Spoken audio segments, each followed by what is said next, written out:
महाराष्ट्राच्या आज पावसाळी अधिवेशनाचा पहिला दिवस गाजवला तो उद्धव ठाकरेंनी।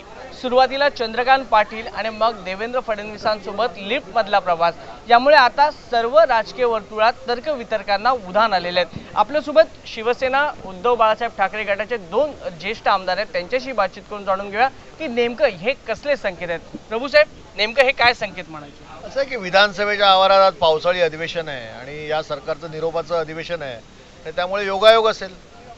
पण हा योगायोग अनेकांच्या पोटात गोळा आणणार आहे। पोटात गोळा येत असेल तर त्याचा इलाज पण आमच्याकडे आहे आणि कदाचित त्याचा इलाज हा जमाल गोटा असू शकतो।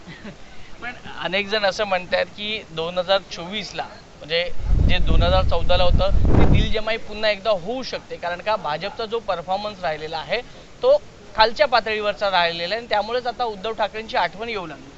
महाराष्ट्रातली जनता ठरवणार आहे की 2024 मध्ये विधानसभेमध्ये काय करायचं आणि आगे आगे देखो होता है क्या। पण असं पण असू शकतं ना परब साहेब की उद्धव ठाकरेंना सोबत जातोय, जवळ जातोय असं सांगून महाविकास आघाडीमध्ये वितुष्ट आणायचं। इतके काही उद्धव ठाकरे छोटे राजकारणी नाही आहेत, त्यांना देखील महाराष्ट्रातलं राजकारण कळतं आणि योग्य वेळी काय योग्य निर्णय घ्यायचा आणि कोणाबरोबर मैत्री करायची, कोणाबरोबर काय करायचं त्यांना चांगलं कळतं। पण आजचा दिवस म्हणजे चंद्रकांत पाटील एवढे वर्ष संसदीय मंत्री आहेत, पण आजच का गेला असं तुम्हाला प्रश्न नाही पडला? तुम्ही त्यावेळेला तिथे उपस्थित होतात, नेमकं काय संवाद? ही प्रथा असते।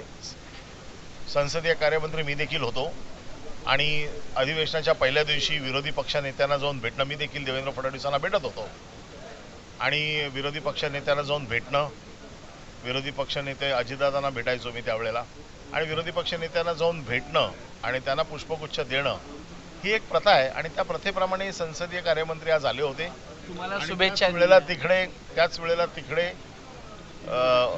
साहेब देखील होते आणि त्यामुळे त्यांना देखील बुके दिला। तुम्हाला ॲडव्हान्स मध्ये शुभेच्छा दिल्या, सत्ताधारी असं ॲडव्हान्स मध्ये शुभेच्छा दिल्या, ही महाराष्ट्राची संस्कृती असं मला वाटतं। पण यातून काही आगामी काळात चित्र पाहायला मिळेल, पुन्हा ते जुने दिवस एकत्र येतील असं वाटतं? असं आहे की राजकारणामध्ये कधी केव्हा काही घडू शकतं, आगे आगे देखो होता है क्या। महाराष्ट्राची जनता ठरवणार आहे की 24 मध्ये या महाराष्ट्राच्या राजसत्तेवरती कोण बसणार। पण भाजपला आता उद्धव ठाकरेंची गरज वाटते असं एक चित्र वाटतंय का? भाजपला नेहमीच उद्धव ठाकरेंची गरज वाटते। जेव्हा उद्धव ठाकरे नाही म्हणाले म्हणून असं त्यांनी पक्ष फोडला ना। आता 2024ला परत हे चित्र दिसेल? काही होऊ शकतं। तुम्ही संकेत देताय? मी बिलकुल संकेत देत नाहीये।